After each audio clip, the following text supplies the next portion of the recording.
습니다. 출애굽기 34장 6절에서 7절 말씀입니다. 출애굽기 34장 6절에서 7절 말씀입니다. 우리가 두 절이기 때문에 한 목소리로 함께 읽겠습니다. 시작. 여호와께서 그의 앞으로 지나가시며 선포하시되 여호와라 여호와라 자비롭고 은혜롭고 노하기를 더디하고 인자와 진실이 많은 하나님이라. 인자를 천대까지 베풀며 악과 과실과 죄를 용서하리라. 그러나 벌을 면제하지는 아니하고 아버지의 악행을 자손 3, 4대까지 보응하리라. 아멘. 읽은 본문의 말씀을 가지고 약속을 이루시는 하나님이라는 제목으로 하나님 말씀을 선포하겠습니다. 우리가 기도 중에 하나님 아버지의 이름을 우리가 부릅니다. 하나님 하고 기도할 때 그 이름을 부르는데 우리의 믿음의 내용과 또한 받은 은혜에 근거하여서 그 앞에 신앙 고백적인 수식어를 많이 붙입니다. 예를 들면 이렇습니다. 하나님 사랑을 너무 강렬하게 경험한 사람은 사랑이 많으신 하나님 아버지, 이렇게 말입니다. 그리고 나 같은 죄인을 구원하신 그 크신 은혜가 너무 감사한 그런 성도는 하나님 은혜가 풍성하신 분입니다 라는 고백으로 은혜가 풍성하신 하나님 아버지, 그렇게 고백합니다. 이런 아름다운 수식어들이 많이 있지만 우리의 신앙의 선배들 그리고 많은 성도님들은 어떻게 하나님을 부르는가 하면 약속을 이루시고 지키시는 하나님, 이렇게 고백합니다. 여러분도 기도할 때 이렇게 기도해 보셨지 싶습니다.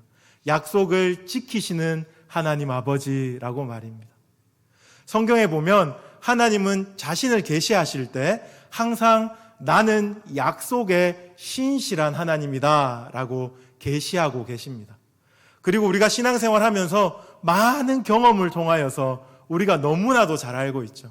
하나님은 결코 절대로 약속을 어기시는 법이 없다 하는 것. 할렐루야. 아멘. 우리가 그렇기 때문에 하나님을 고백할 때 약속을 이루시는 분이시다, 그렇게 고백합니다. 오늘 저는 읽은 본문의 말씀을 가지고 하나님이 약속을 이루신다 하는 고백이 성경적으로 어떤 문맥을 따르는지를 좀 살펴보길 원하고요. 또한 우리가 삶의 자리에서 이렇게 고백할 때 어떤 위로와 소망이 있는지를 여러분과 좀 나누고 싶습니다. 먼저 오늘 본문의 배경을 제가 좀 설명해 드리고 싶은데요. 오늘 출애굽기 34장 6절로 7절을 읽었잖아요. 이 출애굽기 34장이 속한 본문은 그 유명한 시내산 언약에 대해서 나오는 본문입니다. 여러분, 시내산 언약이 뭔지 아시죠? 그렇죠? 출애굽 백성이 가까스로 홍해를 건넙니다.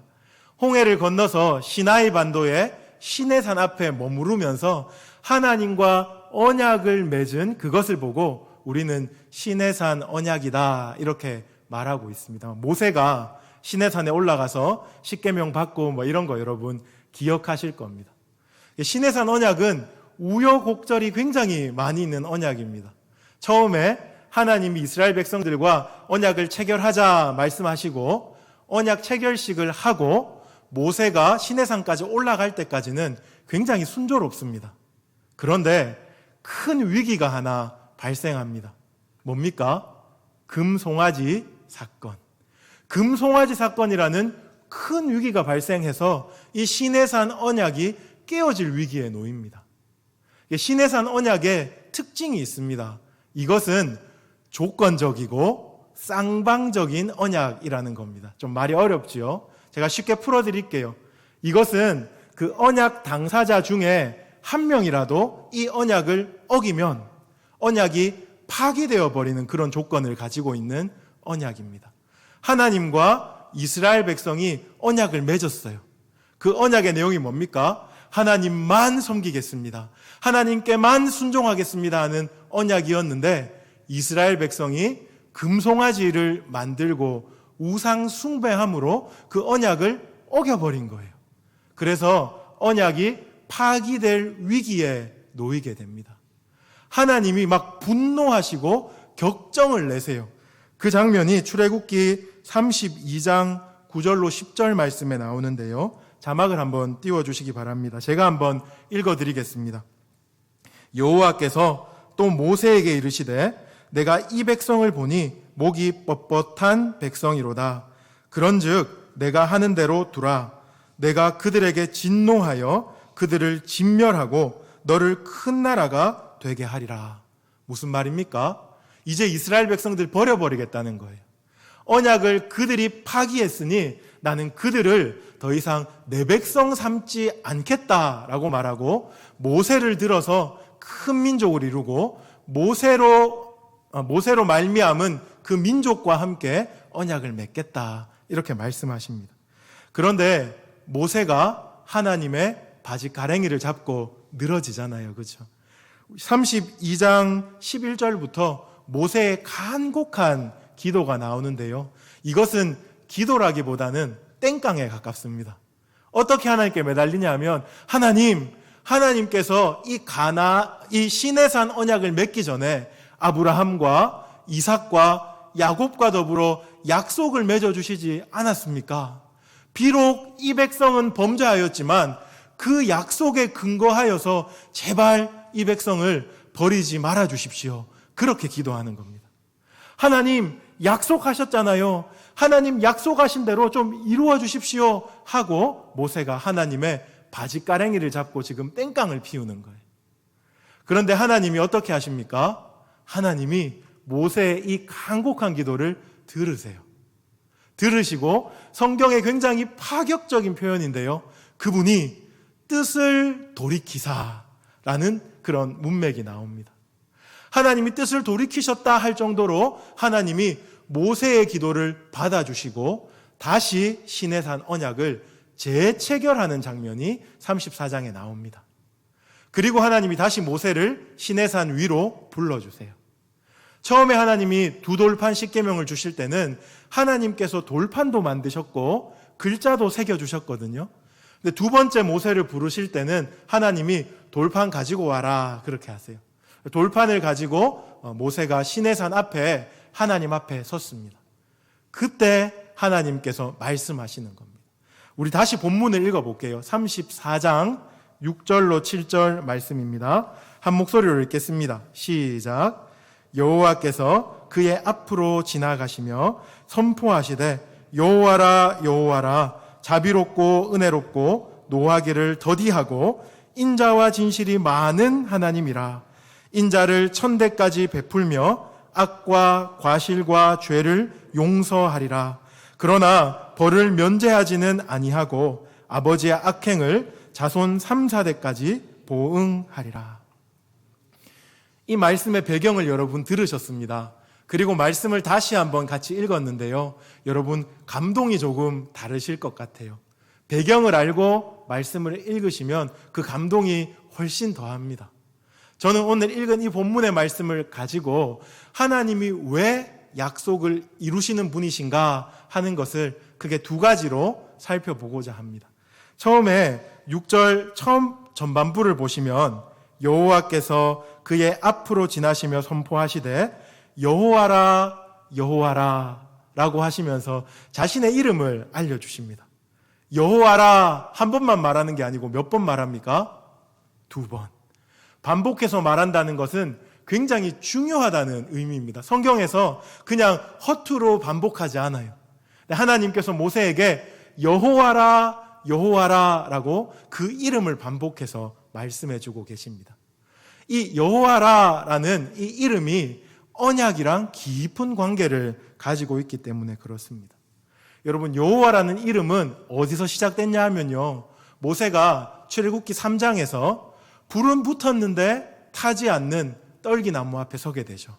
그때 여호와 하나님이 자기의 이름을 뭐라고 말씀해 주십니까? 나는 스스로 있는 자라 이렇게 말씀해 주십니다. 자, 지금부터 좀 어렵습니다. 여러분 잘 들으셔야 돼요. 이 나는 스스로 있는 자라라는 말을 히브리어로 이러면 어렵잖아요. 그렇죠? 히브리어로 에흐예 아쉐르 에흐예 요런 거 하나 외워 놓으시면 나중에 약간 지식을 뽐내실 수 있습니다. 에흐예 아쉐르 에흐예라고 말씀하십니다. 그것을 한국말로 번역하면 나는 스스로 있는 자다 이렇습니다. 그런데 여기서 에흐예라는 말을 3인칭 단수로 바꾸면 무슨 말이 될까요? 여호와가 되는 겁니다. 혹은 야훼입니다. 히브리어 에흐예라는 미완료 동사를 명사로 딱 바꾸니까 여호와가 되는 겁니다. 그래서 여호와라고 이스라엘 사람들이 하나님을 부르게 되는 거죠. 에흐예 아쉐르 에흐예라는 말을 직역하면요 이렇습니다. 나는 곧 나다. 나는 곧 나다. 혹은 나는 내가 되고자 하는 존재가 될 것이다. 나는 내가 되어야 할 존재가 될 것이다. 이렇습니다. 그 에흐예라는 동사가 현재형도 되고 미래형도 되기 때문에 그래요. 그런데 제가 왜 이렇게 복잡한 이야기를 드리냐면 이런 뜻 때문에 여호와라는 이름이 가지는 의미가 있습니다. 나는 나다라고 번역하면 어떤 의미입니까? 자존성. 나는 스스로 있는 자다라는 의미가 됩니다. 그리고 나는 내가 되고자 하는 존재가 될 것이다 하는 것은 전능성을 말합니다. 나는 어떠한 장애물에도 방해를 받지 않고 내가 되고자 하는 존재가 될 것이다. 그래서 하나님이 자신의 이름을 여호와라고 계시하실 때 그 계시 속에는 그분의 자존성과 전능성이 들어가 있습니다. 지금 이 본문에서 나는 여호와라라고 말하는 메시지가 뭐겠습니까? 나는 자존하고 전능한 하나님이야. 내가 약속하는 건 반드시 지킬 거야 하는 그런 하나님의 자기 선포가 들어있는 겁니다. 그래서 많은 신학자들이 여호와라는 이름을 언약 성취의 이름이다 이렇게 말해요. 한문으로 언약 신명 이렇게 말해요. 그분이 나는 여호와다 이렇게 말하는 동시에 우리가 어떻게 들어야 돼요? 하나님은 약속을 반드시 지키시겠구나. 하나님은 약속을 지키실 수 있는 능력이 있구나. 인생은 어때요? 큰 소리 빵빵 쳐놓고도 사실 능력이 없어서 약속을 못 지키는 경우가 허다해요. 하나님은 그렇지 않으시다라는 겁니다. 나는 어떠한 경우라도 너희와 맺은 약속을 꼭 지킬 것이다 하는 선포로 하나님께서 지금 출애굽기 34장 6절에서 여호와라 라고 말씀하고 계신 겁니다. 그런가 하면 두 번째로요, 모세에게 하나님은 당신을 헤세드의 하나님이다 라고 계시해주고 계십니다. 6절 제일 마지막에 한번 보십시오. 인자와 진실이 많은 하나님이라. 7절 서두에는요, 인자를 1000대까지 베풀며 라고 기록되어 있습니다. 우리가 잘 아는 것처럼 인자가 헤세드라는 히브리어입니다. 한국말로는 어떻게 번역되냐면요, 인자, 인애, 선대, 은혜, 은총, 자비, 긍휼. 성경에 나오는 모든 좋은 용어는 헤세드로 바뀔 수 있다. 이 정도 생각할 정도로 많은 단어로 번역되어 있습니다. 그리고 여러분들이 성경을 열어서 은혜, 인애, 선대, 은총, 자비, 긍휼 이런 부분을 찾아보시면요, 그곳에는 분명히 이런 기사들이 담겨져 있을 겁니다. 하나님의 그 사랑은 결코 변하지 않을 거다. 그분은 절대로 너희들을 포기하지 않을 거다. 자신을 다 내어주어 헌신적으로 그 백성을 사랑할 것이다 라는 그런 기사들이 기록되어 있을 겁니다. 그러므로 헤세드라는 단어는 하나님의 사랑이 얼마나 큰지, 얼마나 위대한지를 우리에게 보여주는 단어라고 할 수 있습니다. 지금 하나님께서 이스라엘 백성들에게, 모세에게 이렇게 말합니다. 나는 헤세드가 많은 하나님이다. 왜 이렇게 말씀하십니까? 나는 헤세드가 많은 하나님으로 결코 너희들을 포기하지 않을 거야. 너희와 맺은 약속 내가 끝끝내 끝까지 지켜낼 거야 라고 말씀하시고자 하심입니다. 더 구체적으로요, 나의 사랑은 절대 너희를 포기하지 않을 거야. 너희가 지금처럼 이 언약을 파기하고자 하고 언약을 어긴다고 할지라도 나는 무슨 수를 써서라도 너희 마음을 돌이켜 다시 너희가 언약에 순종하도록 만들어낼 거야 하는 하나님의 그 다짐이 헤세드라는 말 속에 들어가 있습니다. 여러분, 선지서를 보십시오. 정말로 이스라엘 백성들이 하나님 보시기에 못난 짓만 합니다. 못된 짓만 해요. 하지만 하나님은 그 헤세드를 가지고 끝끝내 그들의 마음을 돌이키시기를 원하시죠. 그것이 헤세드의 의미입니다. 하나님이 이 본문에서 나는 여호와다, 언약 신명이라고 했죠. 그리고 나는 사랑이 절대로 식지 않는 헤세드의 하나님이다 라고 말씀하시면서 너희와 맺은 약속 내가 꼭 지킬 것이다 라고 말씀하고 계시는 것입니다. 모세가 그 마음이 든든했겠죠. 하나님을 다시 붙들고 그 출애굽의 여정들을 감당할 수 있었을 것입니다. 하나님은 이스라엘 백성들을 이렇게 붙들어 주셨습니다. 이제 우리의 이야기를 한번 해보겠습니다. 하나님은 약속을 변개치 아니하시는 분이시다. 하나님은 약속을 이루시는 신실한 분이시다 하는 그 고백, 여러분들이 마치 입버릇처럼 하는 이 고백이 여러분 삶에 어떤 위로와 어떤 소망을 주고 있습니까? 여러분 혹시 찬양 중에 오직 믿음으로 라는 찬양을 아시는지 모르겠습니다. 가사를 제가 한번 읽어드릴게요. 세상 흔들리고 사람들은 변하여도 나는 주를 섬기리. 주님의 사랑은 영원히 변하지 않네. 나는 주를 신뢰해. 오직 믿음으로 내가 살리라. 오직 믿음으로 내가 살리라. 많이 들어보신 찬양이죠, 그렇죠? 이 찬양이 제가 기억하기로는 부흥 2000이라는 음반에 최초로 수록되었습니다. 부흥 2000은 고형원이라는 선교사님이 찬양을 많이 쓰신 거예요. 우리가 이 땅의 황무함을 보소서, 그 찬양 알죠? 그 찬양을 지으신 분이에요. 2000년도에 나왔겠죠? 부흥 2000이니까. 여러분, 제가 이 얘기하면 우리 목사님 정말 젊다 그렇게 생각할지 모르겠지만 2000년도에 저는 고등학교 3학년이었습니다. 고3. 고2 때요, 예수님을 뜨겁게 만났어요. 제 인생이 확 변해버릴 정도로 예수님을 뜨겁게 만나고 정말 불타는 심정으로 고3 시절을 보냈거든요.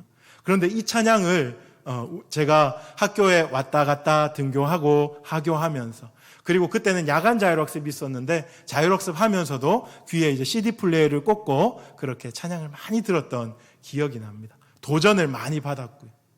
그리고 그때 친구들과 같이 토요일마다 기도회를 했는데 기도회 때 부르는 단골 찬양 중에 하나가 이 찬양이었습니다. 세상 흔들리고 사람들은 주를 떠나도 나는 주를 섬기리 하는 그 결단과 각오의 찬양이었습니다. 이 찬양만 부르면 정말 마음이 뜨거워지는 거예요. 세상은 악하고 세상은 음란하지만 나는 끝끝내 하나님을 섬기겠습니다. 나는 신실하게 진실하게 거룩하게 섬기겠습니다. 이런 결단으로 이 찬양을 많이 불렀습니다. 근데 여러분 생각해 보십시오. 고3이 신실하면 얼마나 신실하겠습니까? 거룩하면 또 얼마나 거룩하겠습니까? 기도의 시간에는요, 이 찬양 막 목이 터져라 부르고요. 세상 가운데 나가면 번번이 넘어지는 거예요. 음란하고 그리고 세상과 타협하고 약하고 하니까 자꾸 넘어지는 거예요. 그러니까 시간이 지나니까 이 찬양을 면목이 없어서 잘 못 부르겠는 거예요. 굉장히 전투적인 찬양인데 내가 이 찬양처럼 살지 못할 것 같아서 아예 이 찬양을 멀리하게 되더라고요. 그런데 하루는 골방에서 혼자 기도할 때 이 찬양이 문득 생각이 났습니다. 그런데 이 찬양 첫 번째 가사가 아니고 두 번째 가사가 제 마음에 확 꽂히는 거예요. 두 번째 가사 기억나십니까? 세상은 들리고 사람들은 변하여도 나는 주를 섬기리. 그거 지나고 주님의 사랑은 영원히 변하지 않네. 나는 주를 신뢰해. 이 가사예요. 주님의 사랑은 영원히 변하지 않네. 나는 주를 신뢰해. 이 가사만 무한 반복하다가 정말 대성통곡을 했던 경험이 있습니다. 그러면서 제 마음에 이런 고백이 터쳐 나오는 거예요. 예, 주님, 저는 너무 연약해요. 저는 조석으로 하나님 앞에 약속을 지키지 못하고 바꾸는 그런 연약한 존재예요. 하지만 주님의 사랑이 영원히 변하지 않음을 믿습니다. 하나님, 나는 너무너무 연약하지만 주님이 끝끝내 나를 변화시켜 주셔서 하나님이 기뻐하시는 그 거룩한 모습으로 바꿔주실 줄 믿습니다. 그런 고백들이 이 주님의 사랑은 영원히 변하지 않네, 나는 주를 신뢰해라는 고백 속에서 막 터쳐나오는 거예요. 그러면서 제 믿음이 조금 더 견고해졌던 그런 기억이 있습니다. 여러분, 사랑하는 여러분, 하나님은 약속을 지키시는 분입니다. 할렐루야. 아멘. 그분이요, 약속을 지키시는 분이 아니라면 우리의 다짐과 결심은 아무런 의미가 없습니다. 아침 저녁으로 뜻을 바꾸시고 그리고 손바닥 뒤집듯이 하나님 약속을 변개하시는 분이라면 우리의 영적인 전투, 믿음의 경주, 이런 것들은 허망한 것이에요. 그렇지만 우리가 믿기로, 우리가 알기로 하나님은 약속을 이루시는 분이십니다. 그렇기 때문에 우리의 믿음에 소망과 위로가 있는 것입니다. 하나님이 약속을 지키신다는 이 사실이 어디에서 증명되신지 아십니까? 바로 십자가에서 증명되었습니다. 하나님이 하셨던 그 약속, 하나님이 이스라엘 백성들을 끝까지 포기하지 않겠다고 하셨던 그 약속, 비록 모든 사람은 하나님의 아들이신 예수를 못 박으라, 못 박으라 외쳤지만 하나님은 바꾸시지 않는 거예요. 그 약속을 끝까지 붙드시고 자신의 사랑하는 독생자 예수를 십자가에 못 박으시면서까지 우리를 사랑하셨다 하는 것이 십자가에서 드러납니다. 사도 바울은 이 언약 성취의 사랑, 이 십자가의 사랑을 로마서 5장 8절에 굉장히 함축적으로 노래하거든요. 자막을 한번 띄워주시겠습니까? 우리 같이 한번 읽어보기를 원합니다. 한 목소리로 이 고백을 같이 하겠습니다. 시작. 우리가 아직 죄인 되었을 때에 그리스도께서 우리를 위하여 죽으심으로 하나님께서 우리에 대한 자기의 사랑을 확증하셨느니라. 아멘. 우리가 아직 죄인 되었을 때 그리스도께서 우리를 위하여 십자가에서 죽으심으로 하나님께서 우리에 대한 자기의 사랑을 확증하셨습니다. 헤세드의 그 사랑을 확증하셨다는 것 여러분들이 좀 기억하면 좋겠습니다. 이제 말씀을 마무리하겠습니다. 마지막 때를 살아가는 우리에게 최고의 위로와 최고의 소망이 무엇입니까? 하나님이 약속을 지키시는 분이다 하는 겁니다. 약속을 지키시는 분. 우리가 자꾸 번번이 넘어지잖아요. 실패하잖아요. 하지만 우리의 넘어짐과 실패에도 불구하고 하나님은 끝까지 우리를 사랑하시고 이 구원의 약속을 변개치 않는다 하는 것이 우리의 소망입니다. 이 소망 때문에 우리가 피 흘리기까지 세상과 싸울 수 있는 것이고 믿음의 경주하고 영적인 전투를 할 수 있게 되는 겁니다. 오늘 여러분 기도하시면서 여러분 개개인적으로 이 음성을 좀 들으실 수 있으면 좋겠습니다. 여호와라, 여호와라, 나는 헤세드가 많은 하나님이라. 이 음성 들으면 얼마나 좋을까요? 그렇죠? 그리고 이 말씀이 여러분의 것으로 좀 깨달아지기를 원합니다. 그리고 이렇게 고백하십시오.